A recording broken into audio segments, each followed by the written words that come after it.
Allez, bonjour à tous. Bon, résultat, on ouvre le bal pour AAT. Je vais traiter dans cette vidéo donc détails de division et de leur implication stratégique. Pour ceux parce que il y a un truc que je vais pas aborder dans cette vidéo, c'est tout ce qui est lié à pourquoi on fait tel type ou tel type de taille, etc. Je vous mets en fiche en haut à la suite là, mes deux vidéos sur le sujet. Allez les voir. Normalement, elles répondront à toutes vos questions. Si jamais vous en aviez quand même, vous connaissez la chanson en commentaire. Ok. Je le rappelle, abonnez-vous, le pouce bleu, ça soutient la chaîne. Et résultat, maintenant, on va passer aux détails. Donc, concernant la taille des terrains en général, ce qui s'est passé, c'est que Paradox a cherché à les réduire. Et dans le même temps, ils ont modifié euh, ces tailles de terrain pour, entre guillemets, forcer les joueurs à faire des divs de taille plus petite, etc. Les implications derrière stratégiques, ça va être lesquelles? C'est que en définitive, la majorité des joueurs n'ont pas assez de matos ou n'ont pas assez d'hommes, etc. pour remplir les fronts précédents.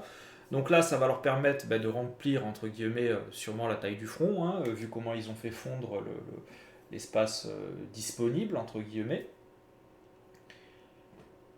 Dans le même temps, en forçant à faire des diffs plus petites, ils vont augmenter la proportion d'orgas ou en tout cas ne pas la baisser tout en réduisant la taille du terrain. Alors vous me direz quel effet ça va avoir. Eh bien, en fait, on va se retrouver avec, en fonction de comment vous jouez, soit plus d'orgas, soit si vous jouez comme chez nous, autant en fait qu'avant, mais par contre avec moins de stades d'attaque disponibles sur la même aire de combat. Donc normalement, ça devrait avantager la défense et il devrait être, entre guillemets, plus facile de ralentir l'adversaire dans sa progression. Alors bien sûr, n'oubliez pas aussi que c'était résultat dans les deux précédentes vidéos, mais du fait qu'on fera des tailles plus petites et qu'on aura plus d'orgas par rapport au PV, on consommera aussi plus de matos. C'est donc là aussi une implication stratégique importante. C'est d'ailleurs sûrement pour ça qu'ils ont créé les MIO qui nous donnent plus de matos, parce qu'ils savaient qu'on en consommerait sûrement un peu plus, malgré le fait qu'on réduisait la taille du front. Maintenant, avant d'aborder les mécaniques, je vais vous donner un coup d'œil vite fait sur nos modifications faites par Paradox. En haut, terrain, colline, désert, même aire de combat, ça c'est pour en haut à gauche. En haut à droite, vous avez résultat la ville. En bas à droite, vous avez forêt, jungle. Et en bas à gauche, vous avez montagne, marécage. Alors, qu'est-ce qu'on peut voir? C'est qu'effectivement, les aires de combat sont relativement différentes en fonction du type de terrain. Euh, J'entends déjà des gens me dire oui, mais certaines elles te donnent des malus. Oui, mais là, celle que vous voyez à l'écran, je n'ai retenu que celle qui donne un minimum de malus. Ou en tout cas, un malus acceptable. Voilà. Certains vont me dire oui, mais par exemple, la taille 10, on la voit pas pour la 70 en pleine. C'est normal. C'est-à-dire qu'il y avait au final une stat, alors pas cachée, mais qu'en fait vous aviez très peu de possibilités de la rencontrer. Sauf si vous foutiez par exemple Didiv taille 10 sur une ville, c'est qu'en fait quand on a trop de divisions accumulées sur une case, on avait un malus en fait comme résultat pour le malus quand on dépasse en fait l'aire de combat. Mais il était fait de telle manière que justement, comme je disais, à part faire une taille 10 sur des villes, en fait on le voyait jamais. Donc ce malus aujourd'hui il est simple.